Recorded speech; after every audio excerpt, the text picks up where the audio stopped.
नमस्कार दोस्तों, स्वागत है आप सभी का हमारे चैनल द चीखती चुड़ैल में। आज हम आपको बताने जा रहे हैं राजस्थान के कोटा शहर की एक भूतिया हवेली के बारे में।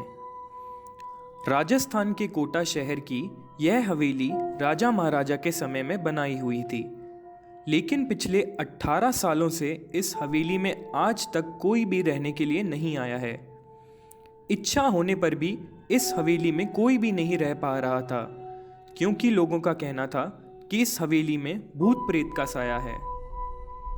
जब सिद्धार्थ को इस हवेली के बारे में पता चला तो उसने तय किया कि वो इस रहस्य को जानकर ही रहेगा, क्यों लोग इस हवेली में नहीं रह पा रहे हैं। उसने मजबूत इच्छा शक्ति से हवेली में रहने की पूरी तैयारी कर ली। जब उसने हवेली के अंदर जाने के लिए पैर आगे बढ़ाए तो दरवाजे पे किसी अनजान व्यक्ति ने उसे रोक लिया और नजदीक जाके बोला, कौन हो आप और किधर जा रहे हो? सिद्धार्थ ने जवाब देने के बजाय उसके सामने सवाल किया, जी आप कौन? मेरा नाम आसिम है और मैं यहीं पास में ही रहता हूँ। सिद्धार्थ ने कहा, ओ अच्छा, मैंने सुना है कि ये एक भूतिया हवेली है और यहाँ कोई नहीं आ पाता है, इसलिए मैंने इस हवेली में एक दिन रुकने का फैसला लिया है।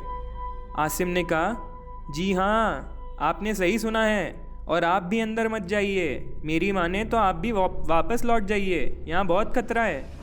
यह सुनकर सिद्धार्थ खुश हो गया और जैसे मानो उसकी लॉटरी लग गई हो।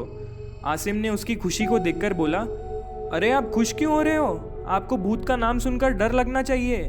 शायद आपको पता नहीं होगा, मैं भूत प्रेत में काफ़ी दिलचस्पी रखता हूँ। अगर इस हवेली में भूत है तो मैं अंदर ज़रूर जाऊँगा और सारी सच्चाई का पता भी लगाऊँगा। इतना कहकर सिद्धार्थ उस हवेली में चले गए। अंदर जाके सिद्धार्थ ने अपनी बैग को साइड में रखा और हवेली के चारों ओर देखने लगे। सारे रूम भी चेक कर लिए। बाद में ड्राइंग रूम में आके सोफे पर बैठ गया। उसने वहां बैठकर दारू के 2-4 पैग भी पिए। वहीं अचानक उस रूम में लाइट का एक बल्ब चालू बंद होने लगा, लेकिन सिद्धार्थ ने उस पर ध्यान नहीं दिया। थोड़ी देर बाद दूसरा बल्ब भी चालू बंद होने लगा। फिर तो हवेली की सारी लाइटें चालू बंद होने लगी। यह सब देखकर सिद्धार्थ अपनी जगह पे खड़ा हो गया और सचेत हो गया। अचानक उसके सामने एक छोटा टेबल हवा में उड़ने लगा।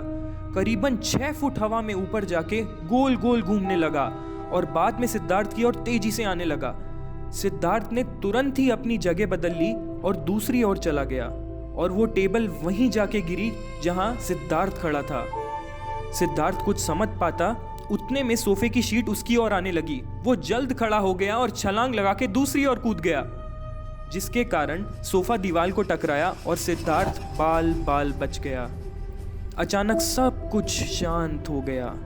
सिद्धार्थ ने चारों ओर सतर्कता से देखा और बड़ी आवाज में बोला, तुम जो भी हो सामने आकर बात करो। वहीं एक बड़ी परछाई उसके सामने आई। सिद्धार्थ ने उस परछाई को देखकर बोला, कौन हो तुम और क्यों मुझे मारना चाहते हो? परछाई बोली, तुम्हारी भूल के कारण। मेरी भूल? मैंने कौन सी भूल की? इस हवेली में आने की भूल। मैं किसी को भी इस हवेली में खुश नहीं देख सकता। लेकिन क्यों? उस परछाई ने जवाब दिया, आज से 18 साल पहले इस हवेली के मालिक ने मुझे यहीं पे ही मार डाला था। मेरी कोई गलती भी नहीं थी। इस कारण की वजह से मेरी आत्मा इस हवेली में भटकती रहती है। मैं किसी को भी इस हवेली में नहीं रहने दूंगा, क्योंकि इस हवेली में मेरा खून हुआ था। इस हवेली में जो भी रहने के लिए आएगा उसकी मौत होगी। सिद्धार्थ ने कहा, मैं तुम्हें अपने असली रूप में देखना चाहता हूँ। तुम्हें मारने से पहले मैं तेरी यह इच्छा जरूर पूरी करूंगा। और उस परछाई ने एक भयानक दानव का रूप ले लिया।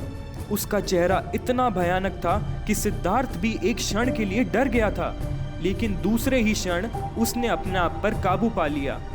बाद में उसने अपनी जेब से सफेद पाउडर निकाला और उस परछाई पर फेंक दिया। परछाई पर पाउडर पड़ते ही वो जलने लग गया। बड़ी बड़ी ज्वाला उठने लगी।